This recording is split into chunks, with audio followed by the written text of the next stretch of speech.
பல் துலக்குவதற்கான டூத் பிரஷ்கள் 3 வகைகளில் சந்தையில் கிடைக்கின்றன. Soft, medium, hard. இதோடு மின்சாரம் மூலம் இயங்கும் பவர் டூத் பிரஷ்களும் வந்துவிட்டன. இவற்றில் சாஃப்ட் பிரஷ்களே பற்களுக்கு சிறந்தவை. பற்களுக்கு கடினமான பிரஷ்கள் தேவையில்லை.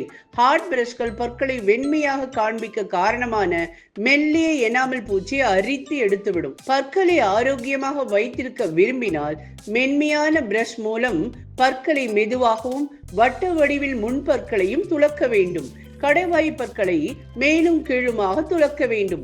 ஒவ்வொரு முறையும் பற்களை துலக்க 2 நிமிடங்கள் போதுமானது. எனவே பற்களை துலக்க மென்மையான டூத் பிரஷ்களையே பயன்படுத்துவது பற்களின் ஆரோக்கியத்திற்கு மிகவும் நல்லது. இந்த செய்தியை வழங்கியோர் கோபால் பல்பொடி. தரமான பல்பொடிகள் மற்றும் டூத் பேஸ்ட்கள் கொண்டு தினமும் 2 முறை பல் துலக்குவதின் மூலம் பல் சிதைவு உள்பட பல் பிரச்சனைகளில் இருந்து பாதுகாத்துக் கொள்ளலாம்.